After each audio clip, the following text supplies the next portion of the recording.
aku kayak, Pak, kayaknya saya pernah lihat Bapak ya, saya anak ITB dulu, kayaknya Bapak sering datang ya ke ITB gitu. Dari situ aku langsung nengok sama Fatia. Iya, siapa Anda?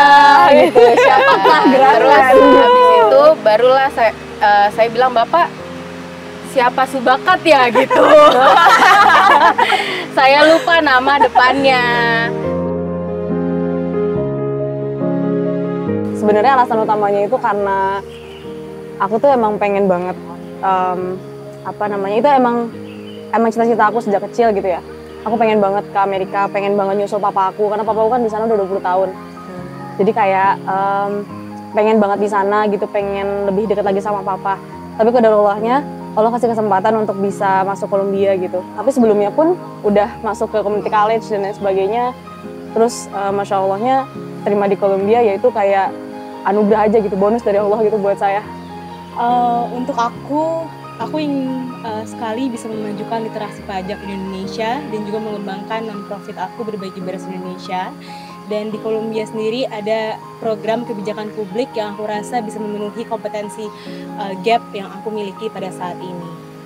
Mungkin kalau buat aku ada 3 alasan utama ya. Yang pertama, Columbia itu sendiri menjawab kebutuhan gap knowledge yang aku dapatkan sekarang. Jadi dari S1 ke S2 aku rasa aku tuh butuh expertise. Aku pengen setelah sekolah lanjutan ini, setelah studi master ini, aku tuh jadi expert di sesuatu. Dan makanya track yang aku ambil pun adalah salah satu konsentrasi dari S1 aku. Terus yang kedua adalah karena berlokasinya di New York, di dalam bidangku tuh planning di perencanaan perkotaan di New York tuh adalah bisa aku bilang kiblat dari beberapa banyak perencanaan kota di seluruh dunia. Dan aku percaya apa yang bisa dipelajari atau apa yang terjadi di New York tuh bisa menjadi apa ya ibaratnya best practice dan juga benchmark study gitu buat perencanaan di kota-kota di seluruh dunia gitu.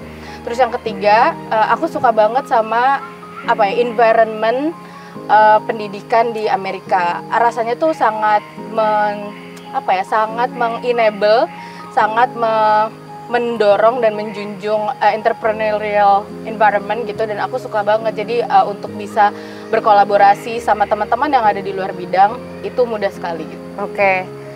Kalau aku alasan utamanya tentunya program studi yang aku minati yaitu di Human Rights yang kebetulan itu sangat spesifik ya, kalau di ranah hubungan internasional itu sangat spesifik, dan kebetulan Columbia itu menawarkan program studi tersebut. Tidak hanya menawarkan, tapi Columbia itu sekolah terbaik yang memiliki program Human Rights karena Columbia itu punya Institute for the Study of Human Rights. Jadi banyak banget penulis-penulis buku Human Rights yang aku tahu sekarang jadi profesorku gitu. Jadi terharu banget, aku biasanya baca dari buku, sekarang aku diajar di kelas langsung sama tokoh-tokoh luar biasa di bidang human rights. Dan selain itu juga di New York tersebut itu aku memang mendekatkan diri ke New York karena memang goalsnya itu pengen menjadi representasi Indonesia di PBB atau di United Nations yang kebetulan headquartersnya itu ada di New York. Jadi aku merasa kalau misalnya aku ada di Columbia atau di New York, pintu itu tuh bakalan terbuka lebar gitu untuk aku untuk mendapatkan kesempatan misalnya mulai dari internship, attend event UN, kemarin juga udah sempat datang ke sana untuk panel discussion. Jadi itu adalah 2 alasan utama aku pilih Columbia. Masuk Columbia ini alhamdulillahnya dibukakan kesempatan dalam percobaan pertamaku. Tapi memang dalam perjuangannya, dalam persiapannya tuh butuh leap of faith ya istilahnya. Kamu tuh harus yakin dan bisa menyampaikan keyakinan itu kepada orang yang akan menerima kamu gitu. Kalau itu yang lesson yang aku dapatkan setelah sekarang berkaca dari apa yang sudah terjadi kemarin gitu. Dan itu pun terjadi bukan karena memang ya harus ini, tapi lebih kayak ya udah aku pada saat itu mampunya apply di satu universitas dulu sesuai dengan kapasitasku dan kemampuanku secara waktu dan secara budget gitu. Tapi alhamdulillahnya aku disampaikan dan dibukakan jalannya. to my dream school gitu. Alhamdulillah. Itu sih kalau cerita. Seneng banget ya dengernya. Ya tapi emang waktu mendaftar ya udahlah kita coba dulu aja kali ya plan A gitu. If it doesn't go to the direction that I want, baru deh nanti kita berpikir plan B, plan C-nya. Tapi kan gitu ya, jadi kayak kita cuman bisa mengusahakan, kita bisa merencanakan, pada akhirnya yang menghantarkan rezeki dan menghantarkan kesempatan itu tuh yang Maha Kuasa gitu. Dan kalau yang di atas berkehendak, kita kan tinggal menyambut ya gitu. Itulah kayak menurutku kedamaian atau kayak peace of mind dari keberserahan diri itu sih gitu.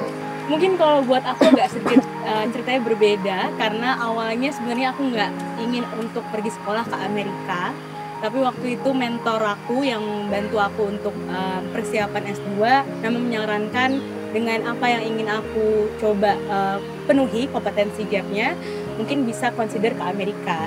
Dan setelah coba aku lihat, memang ada 2 sekolah yang memang jadi tujuan aku lah, salah satunya Columbia gitu. Nah, tapi karena memang aku itu baru istilahnya pivoting tujuan sekolah aku yang tadinya darinya ke negara A menjadi negara B, itu waktu yang dibutuhkan untuk persiapan menjadi lebih sedikit memang.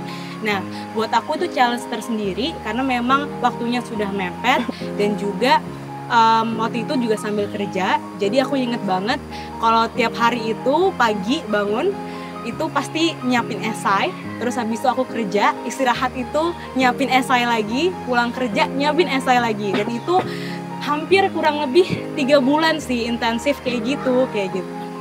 Karena mungkin ya waktunya terbatas. Tapi benar tadi kata Nabila, setuju banget, apapun itu ini emang jalan dari Allah. Kalau misalkan mungkin aku nggak ketemu mentor aku waktu itu, mungkin aku nggak di Columbia sekarang, mungkin aku nggak di Amerika sekarang, dan ceritanya mungkin bisa beda lagi. Menurutku Kak Davira bener banget sih. I can attest to that karena waktu itu Kak Davira ceritanya udah keterima LPDP duluan, aku belum. Jadi aku tuh minta bantuan Kak Davira, jadi aku sama Kak Davira udah kenal sebelum masuk Columbia gitu ya. Terus aku tahu Kak Davira udah keterima LPDP duluan, jadi aku minta tolong Kak Davira bantuin latihan interview dong. Nah kita tuh kayak dalam waktu 2 minggu tuh setiap jam 9 pagi selalu Zoom bareng untuk latihan interview gitu LPDP. Jadi emang pagi Kak Davira itu emang sangat amat produktif sih. Itu benar itu.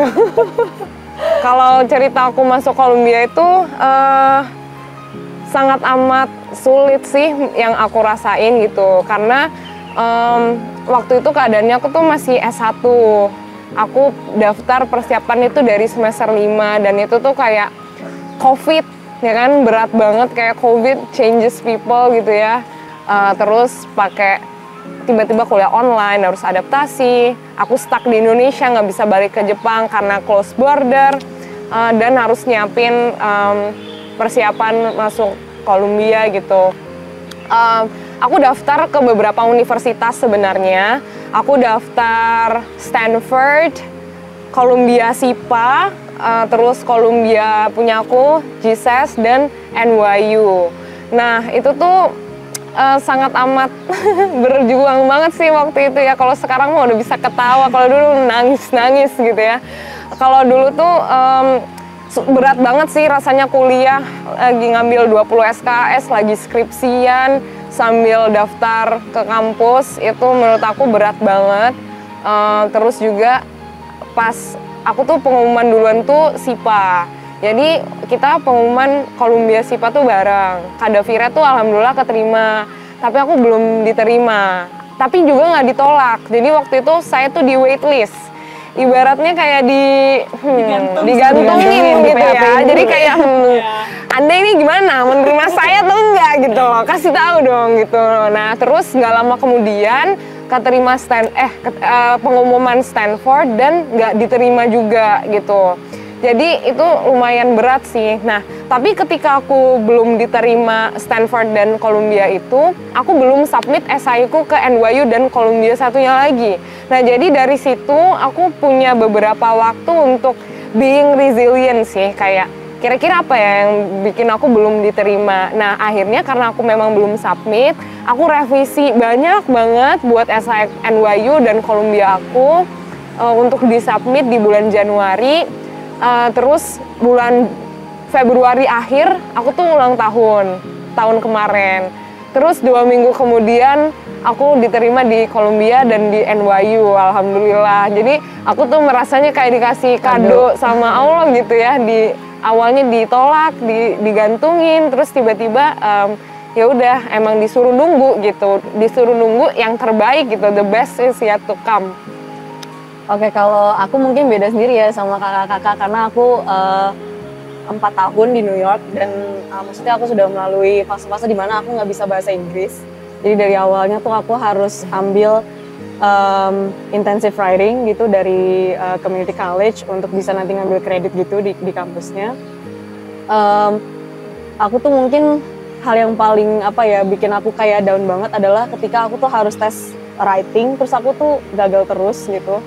Dan maksudnya aku harus terus 2 kali gagal, 3 kali gagal tuh kayaknya udah kelamaan gitu loh. Jadi pas waktu itu ketiga kalinya alhamdulillah dikasih sama Allah rezeki untuk lulus gitu. Terus juga maksudnya karena aku berangkat juga aku adalah anak satu-satunya dari papaku, jadi aku juga kayak first generation di keluargaku yang melanjutkan S1.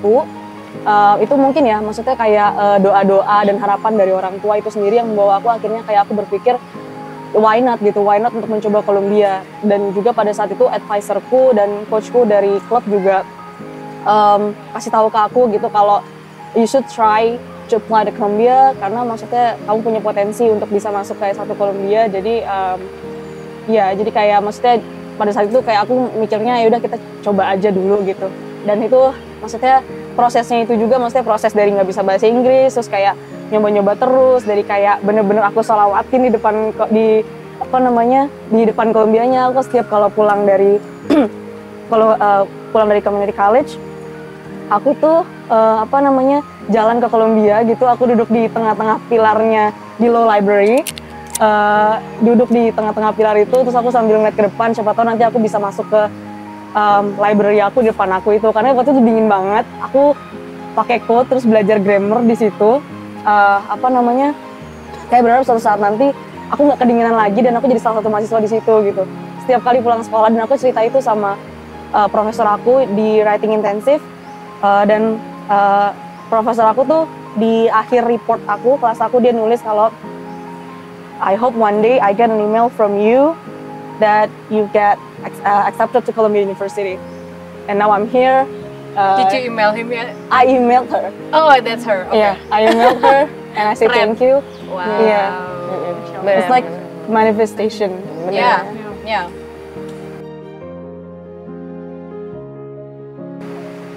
Nangis. Of course nangis. Aku waktu itu posisinya kayak aku buka duluan. Aku orangnya kayak malas banget nunda-nunda kan kalau ada sesuatu kayak udah langsung buka aja gitu. Apapun itu hasilnya sama aja gitu. Pas aku buka, aku nge-freeze 2 menit gini doang. Kayaknya salah deh. Kayak bukan gue deh gitu. Kayak wah ini kayaknya salah email nih gitu. Terus aku tutup lagi, aku buka itu pakai ini ya, pakai HP. Tapi waktu pas itu aku udah syukur pada saat itu. Terus aku teriak-teriakan gitu. Tapi udah selesai, papa aku pulang, aku mukanya datar biasa aja kan. Papa aku pulang, gue bilang, "Pak, pengumumannya udah ada nih," gitu kan. Aku suruh papa duduk samping aku buka, set, "Pak, keterima." Terus papa kayak, "Masya Allah," gitu-gitu kan. Nah itu kayak momen yang kayak, oke, anak gue satu. Gitu. Kalau gue, anaknya gimmick, Mas. Jadi aku tuh pengumuman pas aku lagi karantina. Jadi bulan Maret tuh aku baru move out dari Jepang karena di semester 8 kuliah aku tuh decide untuk di Indonesia aja biar nggak bayar apartemen di Jepang. Nah pas waktu itu ke Indo masih karantina tuh Maret tahun lalu. Terus pas di karantina tuh aku buka email. Terus aku buka email sendirian kan karantina ya. Nah udah gitu buka email terus nangis. Nah terus aku selfie lagi nangis, aku post di story tanpa konteks gitu kan. Terus aku tuh tinggal tidur. Jadi aku tuh bangun-bangun tuh kayak mamaku tuh nelponin 10 kali miss call kayak kakak kenapa? Itu di story, Fat? Iya, aku tuh story, aku nangis tanpa konteks. udah malam jam 12 gitu Ya ya. orang khawatir lah jam segitu, Terus kan aku Beb. kayak karantina sendiri, pikirnya COVID apa gimana gitu kan. Terus aku tuh tidur gitu loh. Nah bangun-bangun subuh tuh kok kayak handphoneku ini banyak banget miss call-nya dari mamaku, papaku tuh miss call gitu satu-satu. Nah terus kakak kenapa gitu. Nah terus akhirnya aku video call kayak keterima gitu NYU sama Columbia. Itu tuh aku terima NYU terus kayak gak lama kemudian, kayak beberapa jam kemudian aku terima Columbia gitu. Jadi kayak nangis gitu. Kalau aku inget banget waktu itu akhir Desember, posisinya alhamdulillah aku udah diterima LPDP. Jadi ketika itu waktu nerima admissions dari Columbia, pertama kali yang aku pikirkan adalah dimanapun nanti Allah kasih, aku pasti akan berangkat dengan kondisi saat ini. Waktu itu inget banget yang aku buka letternya itu ada openingnya tuh New Yorknya Frank Sinatra. Ya lagunya. Pertama kali aku bilang ke mama, Ma, Devi keterima Columbia. Artinya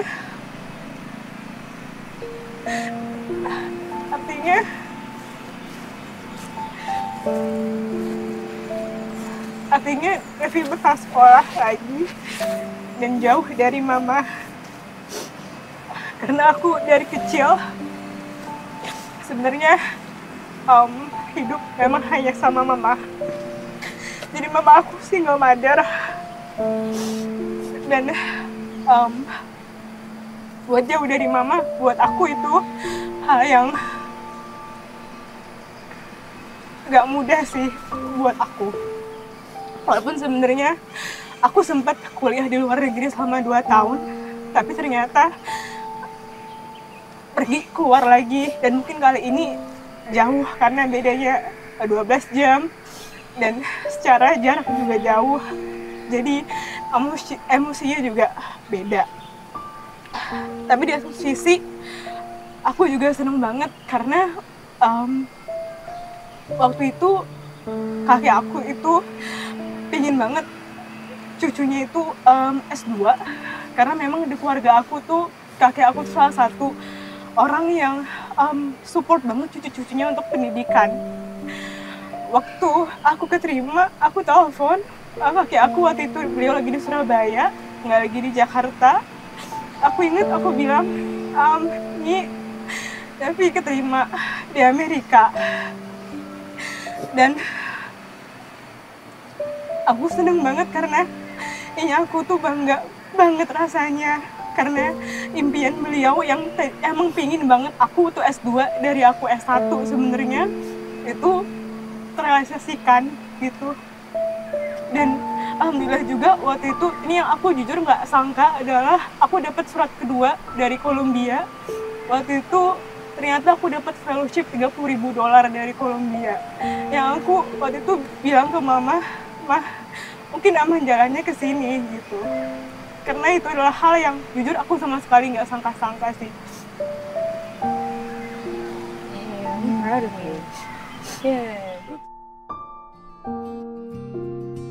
Kalau buat aku mungkin apa ya, habits yang tadinya aku nggak punya sama sekali atau kayak kurang dan sedikit, dan tapi sekarang jadi lebih banyak itu membaca mungkin ya. Aku jadi punya interest lebih banyak dalam segala bacaan, gak cuman newspaper tapi juga kayak hal-hal yang kayak unpressured readings juga jadi lebih banyak interestnya. Terus juga aku suka aku lebih banyak energi buat ketemu orang-orang lagi, karena rasanya aku ada di lingkungan yang sangat diverse dan aku pengen tahu tentang semua orang, pengen kenal background semua orang gitu. Jadi aku juga aktif berorganisasi juga di 2 tahun terakhir ini, 1,5 tahun terakhir ini.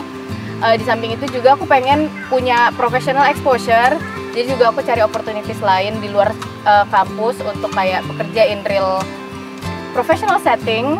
So itu yang aku lakukan tuh ya, yang selain kuliah ya kalau pertanyaannya itu. Kalau aku sendiri, aku ikut aktif di organisasi di Columbia. Seperti contohnya Columbia Indonesian Society. Terus aku juga megang sebagai Director of Culture and Religion di sana. Terus juga aku ikut Columbia UNICEF. Terus FLI, First Generation Low Income di Columbia, karena aku low income juga di Columbia. Terus aku dapat juga benefit untuk bisa kerja part time di kampus dan juga di luar kampus. Kalau dalam kampus aku memang apply untuk jadi administratif di salah satu gedung di Columbia yang per shift gitu, dapat kayak misalnya kalau misalkan ada yang mau booking tempat apa segala macam di Columbia itu bisa lewat aku kayak gitu. Terus juga aku kerja di luar kampus sebagai assistant accountant, part time juga.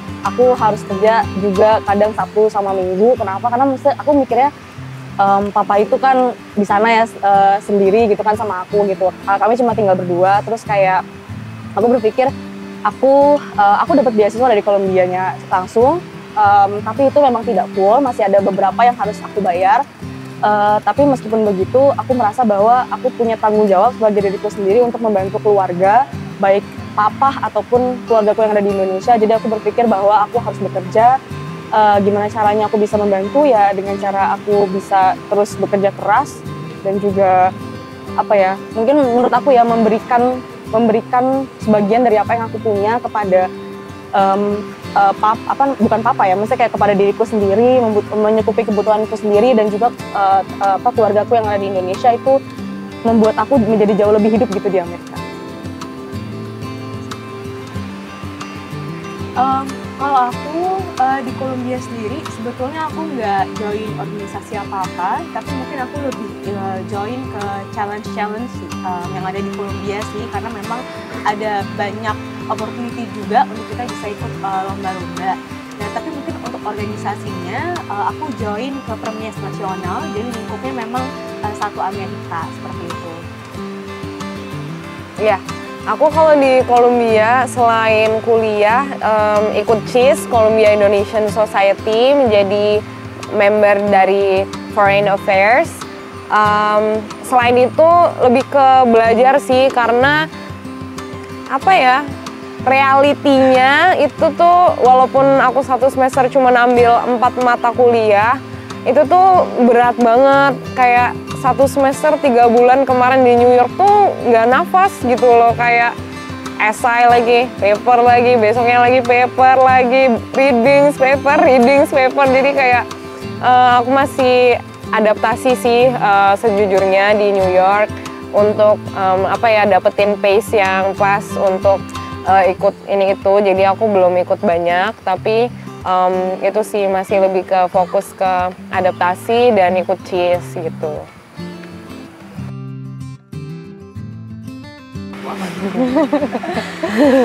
Mungkin mau aku yang ceritain. Wah, ini seru nih. Boleh kan Nabila dulu. Iya, jadi sebetulnya Bapak itu sambung kalimat ya. Waktu itu kita lagi menghadiri acara Imam Syamsi ya namanya.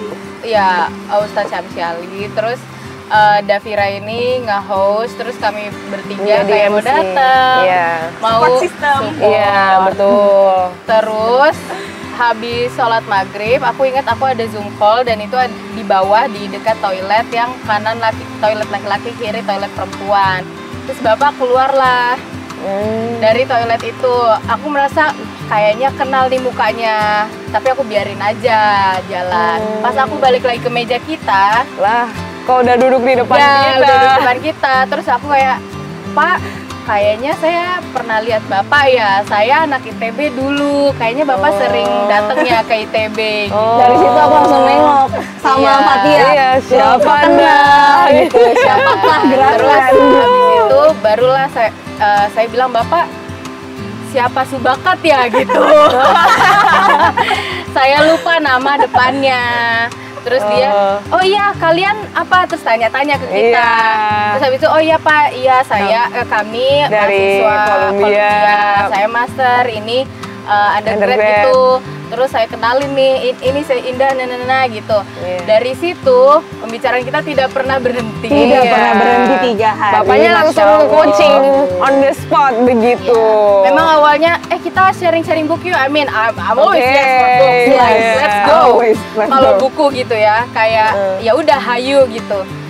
Terus kita arrange meeting besoknya lagi, meeting besoknya lagi gitu. Luar biasa. Dan setiap ketemu beliau ini ada aja gitu ya yang di-share, ada aja bicarakan gitu. Ya gitu sih. Beliau. Iya, tapi menurut aku ini semua qadarullah banget sih. Karena jujur waktu di acara Ustadz Isam Siali itu aku ngajak beberapa orang gitu ya.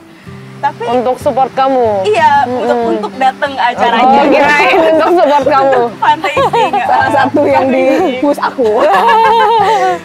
Nah, qadarullahnya yang datang ada beberapa orang memang. Tapi yang memang pada saat itu stay sampai akhir juga mereka bertiga gitu. Dan pada saat itu aku inget banget waktu itu Indah itu lagi sebenarnya nggak bisa ya Indah ya? Aku kerja Sabtu itu.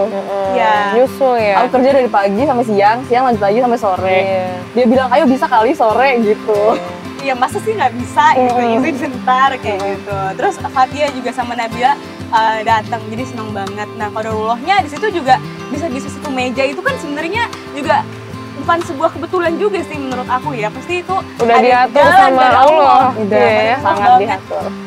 Maksudnya bisa sampai di saat ini kayak gitu sih. Jadi ya pertemuan sama Pak Salman itu Masya Allah banget sih menurutku. Ada banyak cerita yang sebenarnya kayak kok bisa ya kayak gini ya gitu. Jadi Mas kan dulu saya suka kepanitiaan kalau di TB kan, Paragon kan sering menjadi ini ya tamu repeat visit gitu ke acara-acara anak-anak ITB gitu kan. Dan ya familiar aja gitu loh Mas. Dan karena memang kadang-kadang saya juga menjadi LO-nya Ibu Nur Hayati pernah gitu, Nur Hayati Subaka. Terus tapi kok yang ini kayak pernah jadi di LO antara juga, itu Kak? gitu. Jadi LO juga ya? Iya, waktu itu di radio kampus ITB gitu. Iya, terus dari situ saya emang kalau ketemu orang yang familiar nggak bisa nggak nyapa. Saya maunya siapa ya gitu. Soalnya I'm really bad at remembering names. Tapi muka saya nggak pernah lupa gitu. Jadi ya nyapa aja gitu kan. Ya udah deh habis itu kayak ngasih sunscreen, ngasih kartu, ngasih Dan Masya Allahnya lagi tuh Pak Salman itu bukannya yang kayak gimana ya red carpet gitu loh. Iya. Ya So berbau aja. Dia sangat tidak eksklusif dan sangat sangat down to earth gitu. Iya. Bahkan naik subway sama saya, naik MRT. Bahkan sholat di apartemen kita. Si Fatia sama kayak aduh apartemen kita nggak proper banget lah buat naik tangga, datengin Bapak Salman Subakat gitu kan. Sofa belum ada, rumah berantakan. Aduh. Karena waktu itu deket-deket ujian ya Pak. Iya, udah mau ujian pula. Gitu, cuman ya apartemen mahasiswa kalau mendekati ujian kan tidak berbentuk ya. Betul. Tapi kita nggak istirahat.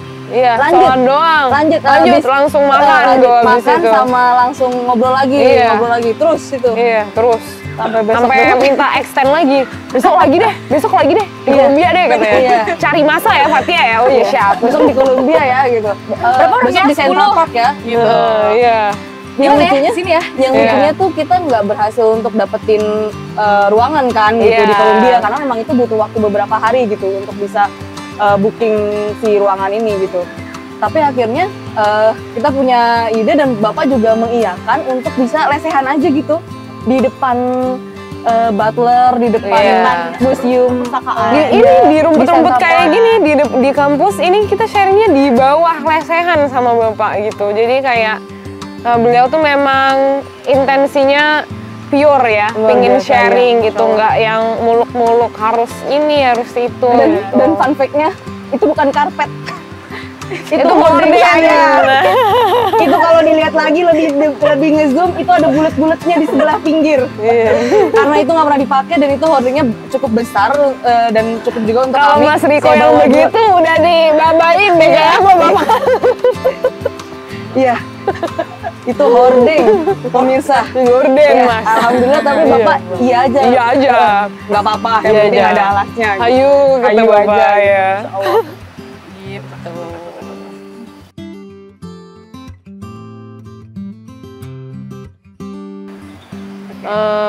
Histeris.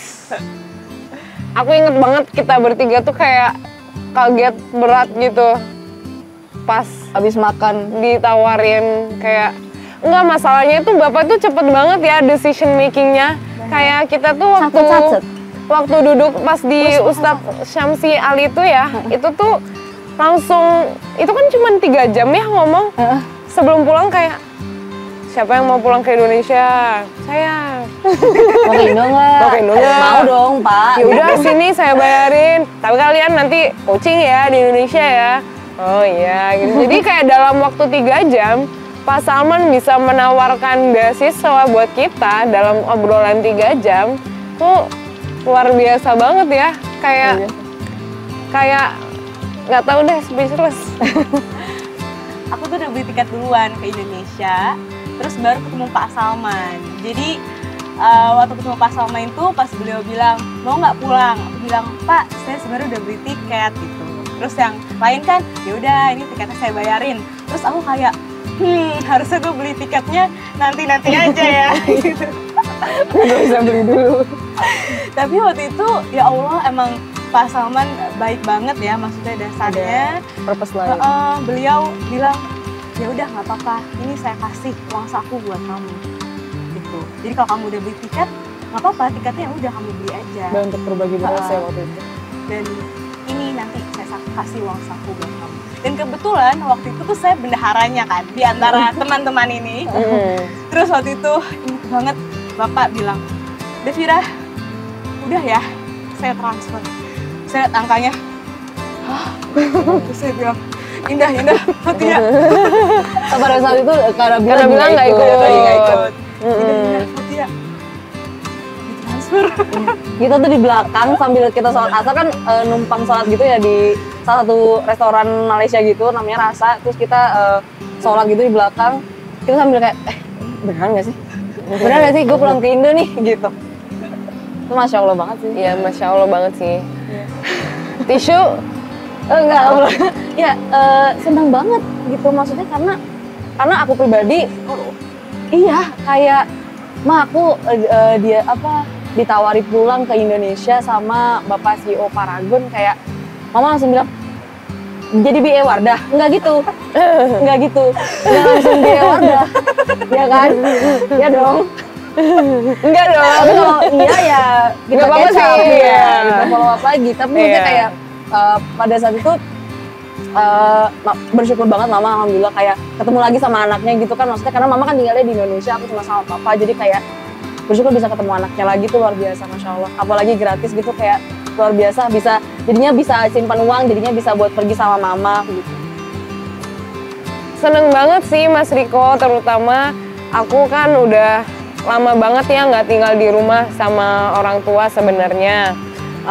Maksudnya di Jepang tuh dulu aku harus kerja part time dulu untuk ngumpulin uang baru bisa pulang ke Indonesia. Dan itu pun kayak setahun sekali atau 6 bulan sekali kalau ada rezeki. Terus waktu pertama kali tahu ke New York kayak aduh kan mahal banget, jauh banget. Kayaknya pulangnya baru bisa setahun sekali deh. Pulangnya sekali doang nih selama S2 nanti. Tapi nggak nyangka ya, alhamdulillah walaupun lebih jauh dari Jepang gitu ya, malah dalam waktu 3 bulan aku udah bisa pulang lagi, berkumpul dengan keluarga lagi. Terus ceritakan sama papa kayak, Pak pulang Pak, ini ditawarin sama Pak Salman Subakat gitu. Terus papaku tuh orangnya tuh suka curiosity-nya tinggi ya gitu. Jadi beliau langsung kirim di grup keluarga, Google search siapa Salman Subakat begitu. Jadi satu keluarga tuh kayak diliterasi begitu ya, siapa Salman Subakat dan apa Paragon di grup keluarga gitu. Jadi tapi seneng banget sih pastinya orang tua bisa ngumpul bareng sama-sama gitu. Kalau buat aku memang niat untuk balik ke Indonesia itu udah ada untuk break ini, karena aku juga sedang melakukan penelitian di Indonesia dan sekalian dengan itu sebetulnya keluarga juga udah tahu kalau aku akan pulang. Cuman untuk perihal camp ini dan mengikuti kegiatan ini emang aku harus menyampaikan dulu sih ke mereka. Cuman mereka percaya sama aku dan mereka sendiri pun ayah dan ibuku juga CEO, maksudnya mereka menjalankan bisnis dan menjalankan kantor profesionalnya sendiri. Jadi paham gitu bagaimana kalau ada keinginan bagi mereka untuk kayak juga bisa mengupayakan dan memberdayakan orang lain gitu loh. Jadi it makes sense buat mereka kalau aku diajak untuk seperti ini, diajak untuk tumbuh dan kembang dan untuk berkembang bareng-bareng gitu. Jadi dan mereka pun aware kalau The Subakat Family itu ITB family juga gitu. Jadi ya mereka aware akan hal itu sih Mas. Jadi menyampaikannya pun aku nggak sesulit itu kok. Waktu itu karena memang aku udah beli tiket pulang, jadi sebenarnya keluarga juga udah tahu aku bakal pulang. Tapi waktu aku bilang disupport Pak Salman Subakat gitu untuk pulang ke Indonesia. Dan kalau di keluarga aku juga keluarga Subakat cukup terkenal karena beliau orang Padang. Kebetulan aku orang Padang dan keluarga beliau di Padang sepertinya juga maksudnya banyak diketahui orang banyak ya gitu. Jadi emang nggak terlalu kaget juga sih kalau dari keluarga aku. Tapi kalau mama aku ngelihatnya kayak Pak Salman kebaikannya Masya Allah banget sih.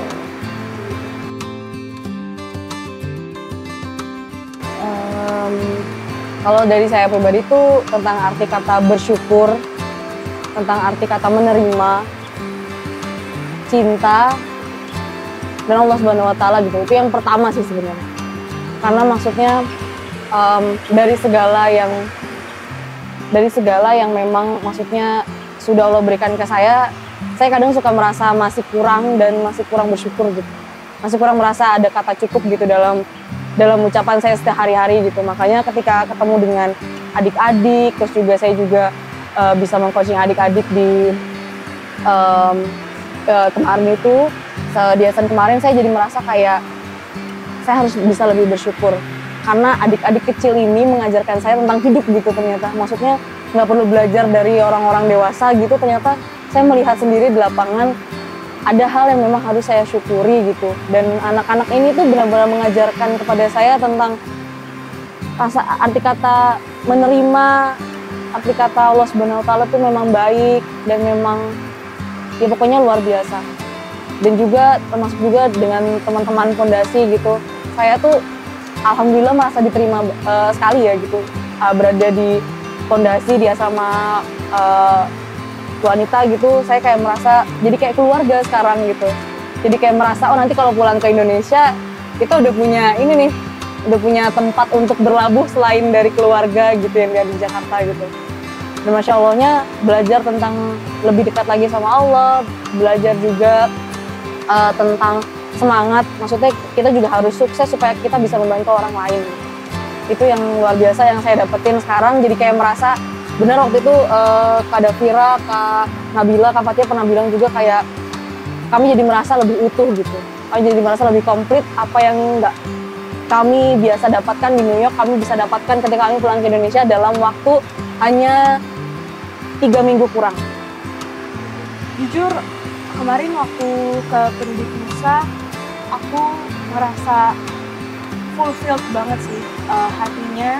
Dan bener tadi kata Indah, kunjungan kemarin itu bikin kita lebih bersyukur sama apa yang kita punya. Buat aku 4 bulan di Amerika kemarin bukan hal yang mudah. Aku ngerasa sepi itu di balik kehirupan hiruk pikuknya New York. Mungkin ini terjadi di aku, mungkin nggak terjadi di orang lain gitu ya, Mas Riko ya. Setiap orang beda-beda, tapi aku jujur punya waktu yang cukup berat sih di New York kemarin. Aku ngerasa lost, aku ngerasa kosong. Dan kemarin ketemu anak-anak Pendidik Nusa, ketemu Pak Arfan juga, benar-benar bikin aku bisa bangkit lagi sih untuk bisa semangat dan senyum lagi mungkin. Karena di balik mungkin semua hal yang aku dapatkan kemarin? Mungkin in overall aku relate juga ke teman-teman, kayak ada reminder lagi dan ada dibantu untuk bersama-sama lebih banyak bersyukur, mencari diri sendiri yang lebih utuh, itu benar banget. Tapi juga di samping itu aku belajar banyak tentang the whole ecosystem yang ingin dibangun gitu melalui effort dan melalui upaya-upaya yang dilakukan Paragon. Aku seneng banget ketemu banyak talentnya Paragon, banyak ketemu people person apa ya, point people-nya Paragon gitu. Dan jadi aku melihat betul-betul, oh begini ya caranya kalau kita ingin membangun dan ingin menumbuhkan bersama-sama, dan memang yang harus dimajukan itu seluruh ekosistemnya gitu. Jadi kayak ibarat kalau lagi ada di film nih, dubbing belakangnya Pak Salman lagi ngomong, jadi begini Nabila, semuanya itu kita bangun dari sini gitu. Ini gitu. Saya lagi dituntun sama Bapak untuk melihat begini loh caranya kita bisa membangun seluruh ekosistem yang saling mendukung gitu. Tentunya belajar banyak banget ya di sini selama 1 minggu ke belakang. Tentunya coaching baru banget, ilmu tersebut aku dapatkan, dan bahagia banget rasanya bisa mengaplikasikan yang kita pelajari langsung kemarin ke Yayasan Pendidik Nusa gitu ya, ke adik-adik yang ternyata mereka itu susah banget loh untuk mendapatkan pendidikan karena misalnya biayanya nggak ada, dan seluruh ekosistem di desa tersebut juga memang banyak sekali ya kendalanya. Menurut Bapak Arfan banyak banget yang child marriage, pernikahan dini yang menyebabkan mereka tidak lanjut pendidikan. Nah, kalau misalnya struktur yang seperti itu dibiarkan, itu pastinya akan jadi kayak lingkaran setan gitu ya, nggak akan ada yang kemajuan gitu dari situ. Nah, jadi di sini aku merasanya bersyukur karena kita adalah pilihan-pilihan Allah mungkin untuk membantu orang-orang yang membutuh bantuan dari kita gitu. Kita yang punya pendidikan tinggi, kita yang punya skill, yang punya resource, ya udah ayo, mungkin itu misi yang dikasih sama Allah ke kita untuk membantu orang lain yang butuh bantuan kita gitu. Fatia, Iya kayaknya mau diambil. Davira, Indah, aku paling let loose sih kayaknya. Kebalik Kayaknya belum berindah. Oh iya, nggak paling ambis.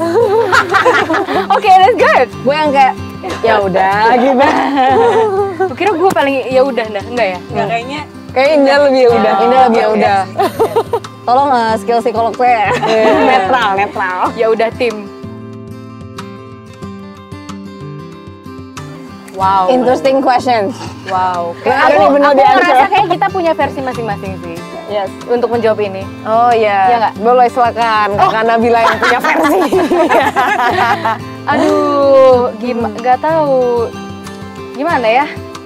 Mungkin gini sih Mas, karena kami kan mungkin kenalnya nggak yang sampai yang kenal banget gitu, tapi kami tuh tahu porsi kami masing-masing di sini gitu. Sekarang kami jadi lebih dekat gitu. Jujur kalau misalkan kami alhamdulillah belum ribut ya. Belum bertengkar, jangan sampai bertengkar. Belum. Kita mungkin lebih kayak ke kalau misalkan kita berbeda pendapat gitu, kita mungkin kayak lebih yang cari solusi kali ya. Iya. Oh kalau misalkan nggak ini, kira-kira apa ya gitu. Iya. Tapi ini paling penengah sih. Iya. Kalau saya sukanya ngajak debat, ngajak tengkar. aktivis. Davira juga, ya Fatia very outspoken, tapi understandable karena kan memang dia juga advokat ya, cirinya memang aktivis. Tadinya aja human rights, ya kan? Hak saya harus penuh, gitu kan? Dia harus, gitu. Nah, kalau Davira by nature dia dominan. Kalau aku sukanya kayak let loose, maksudnya kayak oh, okay, I understand your point. So what are we gonna do now gitu. Cocok nih jadi mediator. Ya, Mediator benar. keren. Kalau Indah juga menurutku dia apa ya, orangnya assimilate gitu loh, mudah mengasimilasi dengan dinamika grup, dan orangnya juga paling understandable, paling understanding, maksud aku paling mudah untuk mengerti situasi orang. Paling dua ini ya, kalian kan satu tempat tinggalnya hati-hati. kalau sama Indah dulu kali ya. Ketemu sama Indah itu gimana ya? Saya lupa nih orang kebetulan. Di pas habis sholat di Rohol. gue kenal Indah gara-gara Digigit semut. Iya. Dan Indah itu orangnya bisa dibilang kayak santai banget sama hidup sih. Maksudnya kayak ya udah jalan aja gitu, YOLO gitu. Somehow bisa kayak menyadarkan aku yang cukup kayak gerusa-gerusu gitu ya untuk kayak ya udah slowing down aja gitu.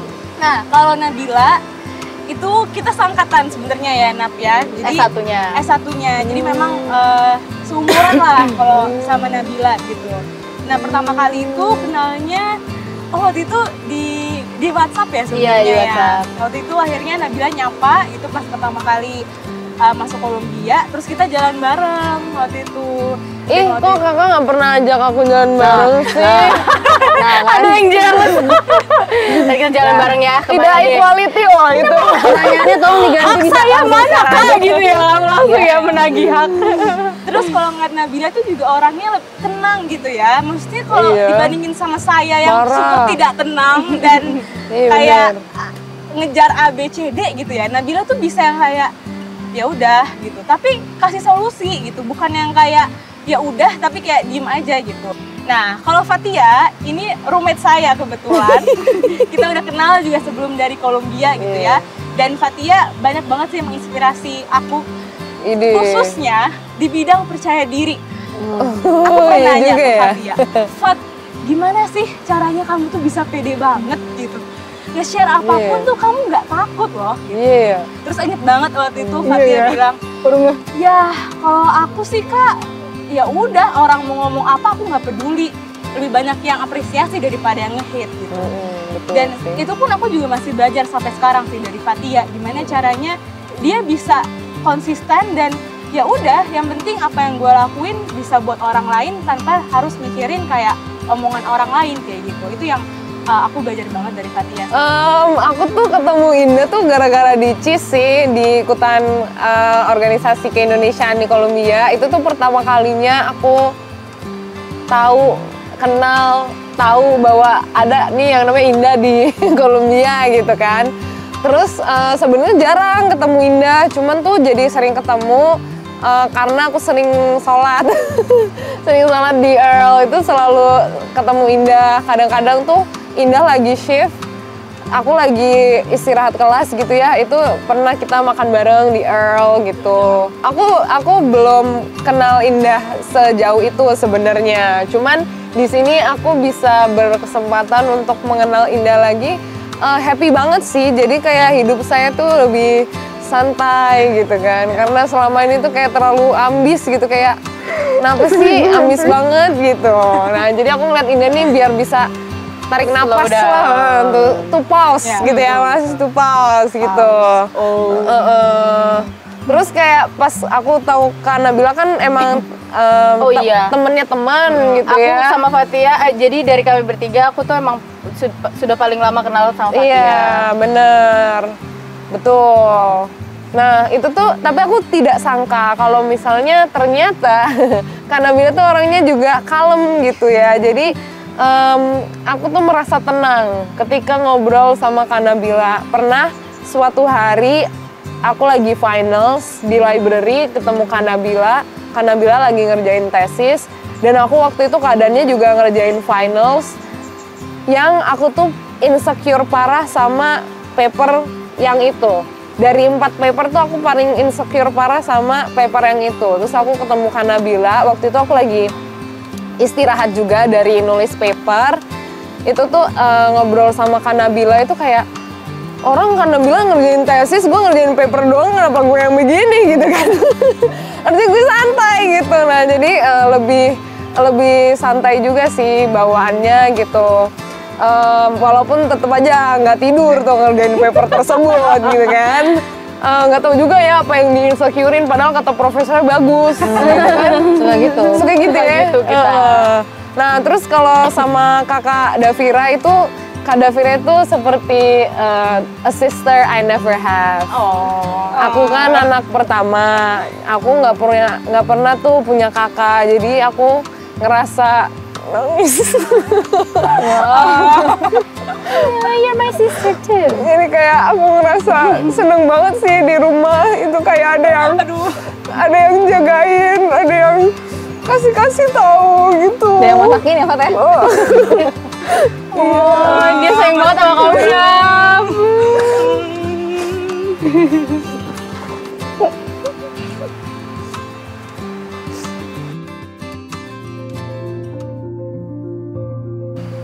Tricky questions. Nangis duluan nih. I guess thank you. Aku belum punya anak. Tapi aku mulai bisa merasakan betapa takutnya, betapa menakutkannya untuk mengemban tanggung jawab membesarkan seorang anak. Dan my mom is my role model, honestly. Kayak mamaku tuh sosok yang punya keinginan kuat dan pekerja keras luar biasa. Dan aku nggak bisa ngebayangin pun kalau nanti aku ada di posisi beliau, menyeimbangkan antara mendidik dan membesarkan anak dan juga meraih mimpi-mimpi personal gitu. Dan itu juga tentu saja tidak bisa tercapai dan tidak bisa terakhir tanpa support system yang luar biasa bagi mamaku juga, yaitu ayahku. Jadi makanya tadi aku bilang bisa nggak dua-duanya, tapi sebenarnya karena memang aku sekarang menyadari secara penuh bahwa they're both amazing people. Kalau mamaku ada di sini sekarang, aku mau bilang kayak terima kasih. Mungkin aku bisa ada di titik ini tuh ya karena doamu yang nggak pernah putus, terus karena kepercayaan dan keyakinan mama juga yang buat aku tuh nggak pernah putus asa sama diriku sendiri juga, yang aku selalu percaya sama kemampuanku. I always feel good in my body, in my state gitu, and I always believe in myself karena aku selalu didorong sama mamaku secara langsung maupun tidak langsung, secara eksplisit maupun implisit gitu. Mama, Davi pengen ngucapin makasih banyak buat segala perjuangan yang Mama udah kasih buat Davi sampai saat ini. Kita berdua dari Davi kecil pasti nggak mudah buat Mama. Jadi single mother, besarin Davi sendirian. Mama kerja, tapi Mama nggak pernah sedikit pun ngeluh sama keadaan. Mama, makasih udah selalu bilang ke Davi buat jadi wanita yang kuat, karena hidup gak semulus itu, kata Mama. Mama juga ngajarin ke Davi, tapi selalu ingat kalau sama orang lain gak boleh ngitung-ngitung kalau sedekah. Makasih buat semuanya. Semoga Davi bisa ngebalas segala perjuangan yang Mama udah lakuin, dan bisa jadi jalan buat pintu Mama ke surga.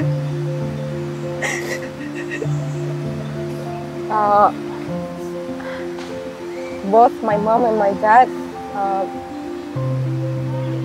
they are very important to me. Mereka sangat amat berarti untuk aku. 4 tahun belakangan ini aku banyak belajar sama papa, karena ya aku tinggalnya sama papa, dan 20 tahun yang lalu aku tinggal sama mama. Jadi kayak both of them are very important for me. Tapi saat ini aku belajar banyak banget dari apa yang papa berikan ke aku gitu. Papa pernah bilang, papa nggak bisa kasih kamu kemewahan gitu, apapun itu gitu, uang dan segala-gala kemewahan yang ada gitu di dunia ini. Tapi papa janji papa bakal berusaha semaksimal mungkin untuk mendidikan aku gitu. Terus terima kasih banyak banget Pa, Ma, I love you both. Thank you for segala doa yang telah kalian berikan kepadaku. Dan aku merasa banget bahwa kalian tuh sangat mencintai aku, memberikan aku value tentang kebaikan, tentang rasa cinta dan kasih sayang kepada sesama. Dan terima kasih banyak. I love you so much. Semoga aku bisa membalas segala yang telah Mama dan Papa berikan kepadaku. Ya, aku ingin berterima kasih banyak banget ya sama Mama, sama Papa juga yang udah mendorong aku untuk jadi versi terbaik diri aku, yang udah nge-push beyond my limit, yang udah selalu doain aku pagi, siang, dan malam agar aku bisa menjadi seperti ini. Aku berterima kasih sama semua support yang udah Mama dan Papa kasih sama aku. Walaupun misalnya waktu itu daftar S1, daftar pertukaran pelajar, kondisinya tuh kayak mepet gitu ya. Tapi kayak Mama sama Papa selalu usahain buat kasih aku yang terbaik. Meskipun kayak misalnya Mama punya keinginan, Mama selalu nahan-nahan buat gak memenuhi itu, buat memenuhi keinginan aku.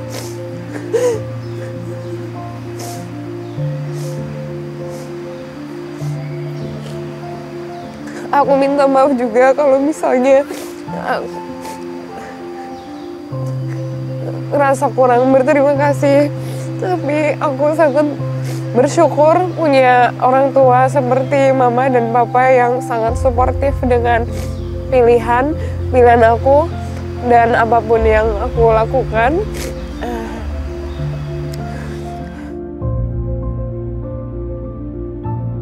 Nah, jadi harus punya value untuk dipegang. Dan nanti sisanya akan mengikuti menurutku. Masalah resiliency, adaptability itu menyesuaikan dengan itu tadi guideline utama kita gitu. Sebenarnya kita itu terprivilege dengan Islam itu sendiri gitu, karena kita tuh punya cara-cara, kita itu punya adab-adab, kita itu punya doa-doa yang sebagai seorang wanita kita juga bisa lebih merasa terlindungi gitu ketika ada di luar sana, di luar negeri gitu. Menjadi seseorang yang punya, wanita itu juga perlu juga tanggung jawab. Wanita punya responsibility, mereka punya keistimewaan gitu tersendiri menurutku. Dan ya belajar dari apa yang pernah Mama saya katakan juga gitu, untuk menjadi seseorang yang berani gitu. Menurut aku, wanita itu perlu memiliki prinsip ya Mas, dengan hidupnya. Dan wanita itu perlu pendidikan, karena kita akan melahirkan anak-anak yang akan menjadi generasi di masa yang datang dan akan jadi khalifah di dunia ini selanjutnya. Menurut aku wanita itu harus pintar beragama, pintar mengatur keuangan, pintar cari kerja, pintar mengatur kehidupan gitu ya. Karena kalau udah pintar itu pasti dia insya Allah selain pasti punya prinsip, bertanggung jawab gitu ya, punya pegangan, itu tuh nanti anaknya juga insya Allah tuh juga akan menjadi anak yang baik gitu ya, menjadi pemimpin gitu, mengajarkan yang baik. Jadi lebih ke kayak stigma masyarakat yang perempuan gak usah kuliah tinggi-tinggi, ujung-ujungnya di dapur ya. Kalau masak mah di dapur, masa di garasi gitu kan ya. Jadi ya harus pintar gitu loh. Nggak ada alasan tuh wanita nggak boleh kuliah tinggi-tinggi, karena wanita itu sekolah pertamanya anak kita. Sebelum dia sekolah ke sekolah, kita tuh sekolah pertama mereka. Jadi kita harus pintar. Kalau bukan kita yang ngajarin, siapa lagi? Jadi wanita harus pintar intinya. ibu adalah madrasah Pertama pertama. anaknya.